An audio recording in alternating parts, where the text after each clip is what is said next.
Hello and welcome back to Tammy Sue's Rescues. I hope you enjoyed today's video and maybe even learned something from it as well. Now on to today's video. Thank you for watching. It's the hands person. Today I want to talk about amber, and it's so deep that I can barely scratch the surface, but all you got to do is type in amber in Google and it'll bring up an array and a vast wealth of knowledge about amber. But I've collected it, so I'm interested. I could tell that it was special when I would buy 16, 18 pounds of jewelry and I would find something like this in it. Let's see if I can zoom in. What was the beautiful stone or what was in it? I didn't know at the time what it was. I just knew it was so gorgeous. Just simply gorgeous. And I wish I could really show you. Maybe, yeah. But amber is such an amazing gift. And the way that it can be made into things is kind of mind-boggling. I know people say amber comes from sap, but no, that's not true. I mean, it's kind of along the lines of where you're thinking right. You're thinking right. But it's actually a resin that has been, around since the Neolithic time. So there's much value and antiquity, in present day stones even made out of amber. So, I mean, amber varies so much when it comes to even retail, like what it's worth. It really does well with jewelry. So it is kind of sought after, but you got to tell the difference between something that's plastic, something that's resin, actual resins that they make in molds and things.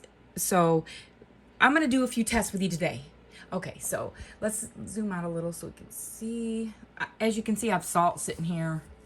Salt water is a very uninvasive step to test it from home. It only works though if you have like chips or chunks of amber like this. This was a broken earring, I think, this one.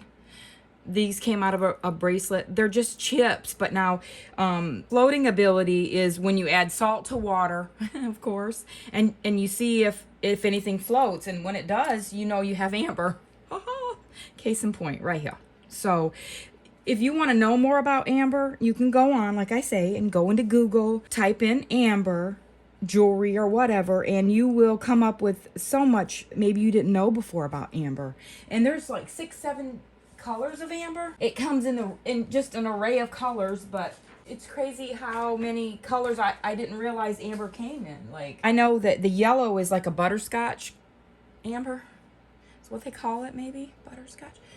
Here, this came off the charm, off of the bracelet, the chips right here we're in. So, well, over here floating in this bowl is real amber. I don't think it has a large resale value per se, but it still is amber, and it's amazing because it comes from, like I say, resin from trees. So it's not any tree. There's specific ones. Again, Google's your best friend in life. It really is. This one has 3 different kinds of amber, 3 different colors set in sterling silver. So when you see something like this, it's even got a mark right there, y'all. But when you see something like this, for me, it piqued my interest because it wasn't cold to the touch. That's another thing. It's approximately room temperature. The same with all these. If you get a glass stone, a gemstone, amethyst, those are cold. They are freezing, and they're weighted. They're heavier. So the properties of them outweigh and are a lot cooler than what our amber stones here.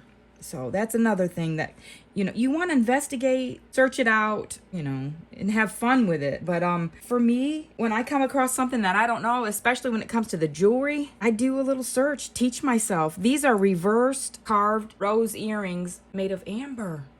The detail is simply amazing. Let's zoom in a little. Look at that. So pretty. There's a mark right there. It's 925. These are real sterling. These have all been tested. This is real amber rose earrings set in sterling silver. So these have a nice resale value. They do. They're beautiful. They're lovely. Same with this cross. Amber bugs get caught in the inclusions, which makes a fossilized bug inside, So, I mean, there's amber on display in places that's worth millions in dollars. Like, I don't even know how much, but cute little ring with amber. Amber can come in yellow, blue, red. Amber is colors of amber. We have yellow, orange, red, white, brown, green, bluish, and black. Okay? So these 6, 7 colors, actually, they have names. Like this one would be called honey, or yellow is associated with most of the gemstones that are out here now. And basically, the yellow ones comprise 70% of what's being, you know, used in jewelry associated with it, or pieces. So this is more common than, say, this right here. Cognac amber is brown in color. It's similar to the yellowy orange, however, it's a darker tone, the cognac. So that's what I think this is right here. Blue Dominican amber, I don't think I have it because it's one of the rarest ones. I don't believe I have collected that here. I think this is all just maybe 3 different types of amber here. As you can see with this necklace right here, it, you know, has the 3 different colors. 1, 2, 3. Then it starts again. Or a variation of the colors. So I believe this necklace, room temperature, like I said, it would float if it didn't have the metals. You got to do a different test when it comes to this kind of necklace, because it obviously can't float if it's got metal to it. It's going to sink like a rock to the bottom. So, and you don't want to get this string that they've tied, let's zoom in, they've knotted between the amber beads to be all covered in salt water. So this is not ideal for that.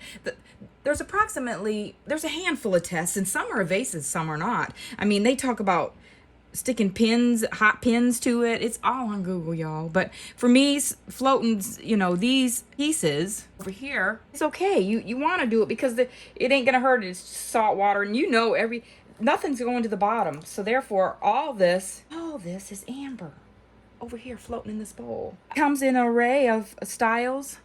Let's see here. This one is another rose inside, and it has marcasite made into a heart, 925, on a necklace with a silver chain. Beautiful. It's so lovely. This is one of my favorite pieces of amber that I have, along with these earrings, because they match. Sweet. This is a single earring. I never did find another one like it in my stash, or what I've, you know, went through sorting jewelry in the last few years. So, like, I don't want to see this stuff going in the landfill. See it, know about it, whatever. That's a little bit about amber. I mean, there's amber earrings. These are cute. Set in silver backs. I got 2 pairs of them. The other pair right here. They're a little bigger, a little bit different color, as you can see here. But there's a couple more tests I'm going to show you before we end the video. Get excited about amber because it's so fun, and it's the idea that a tree created these with resin, out of resin. Idea of it is just so cool.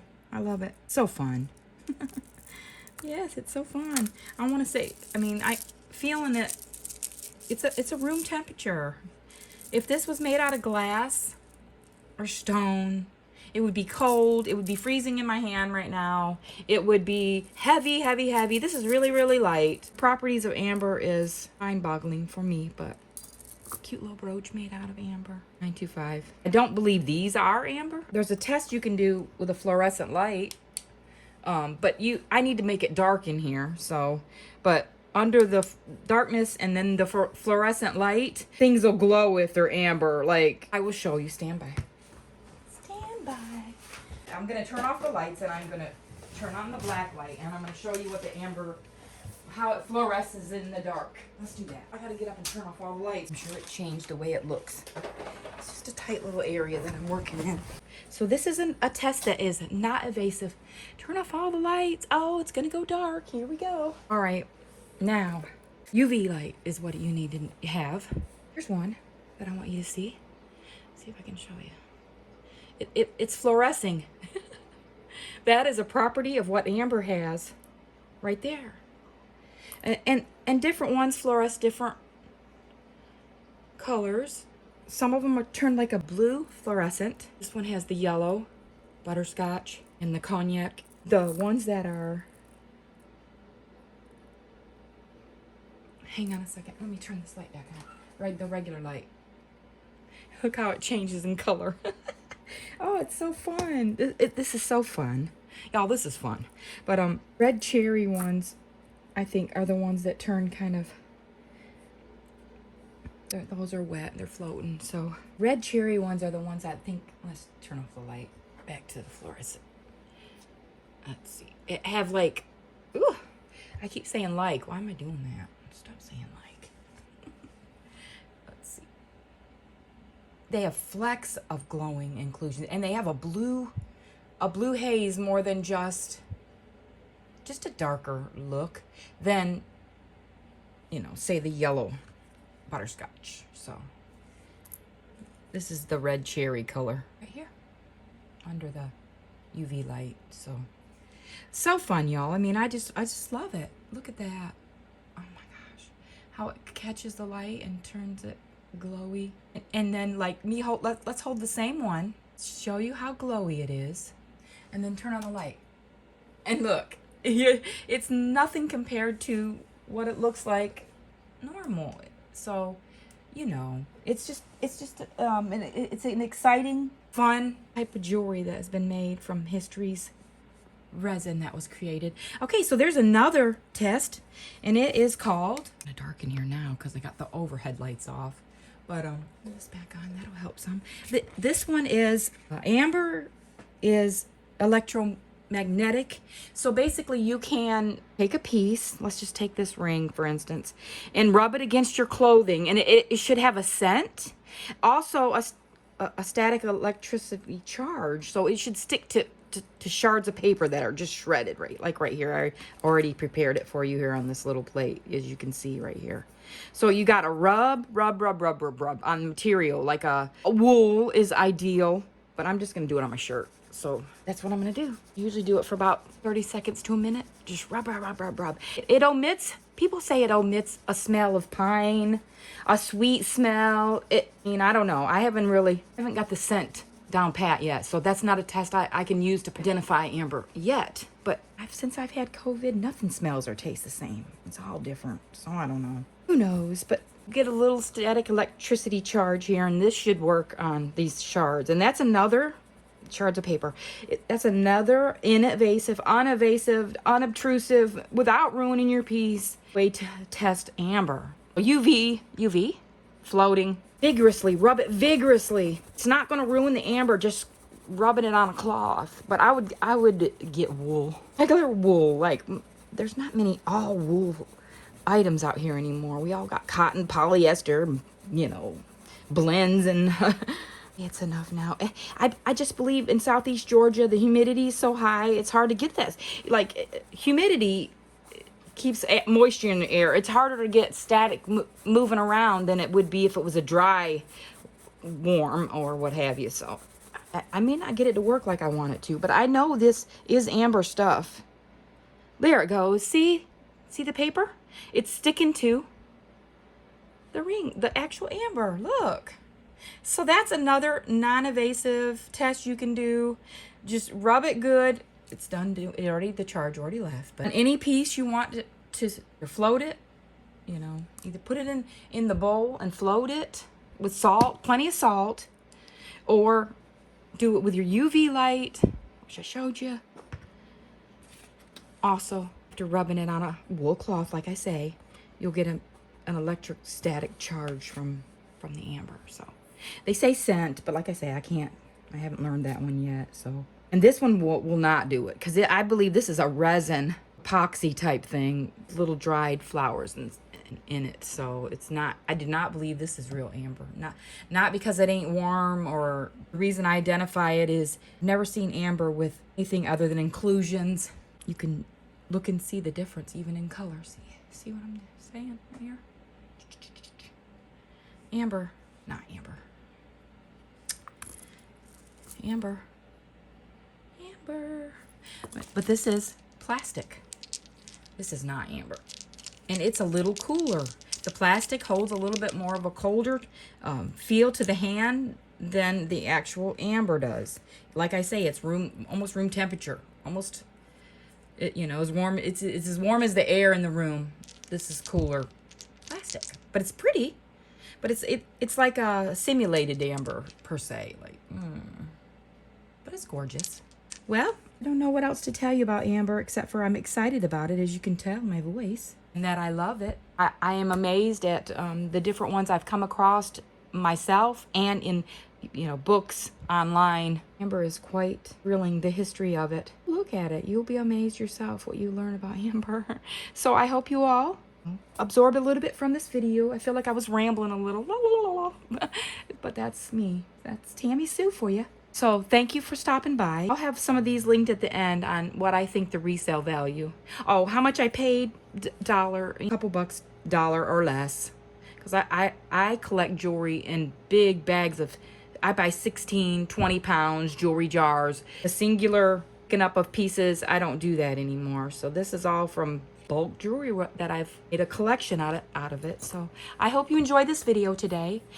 Please like and subscribe. Hit that notification bell so you will be notified when I upload new content. If you like this content, please support the channel. It is free. Have a wonderful day, and we'll see you on the next one. Bye-bye.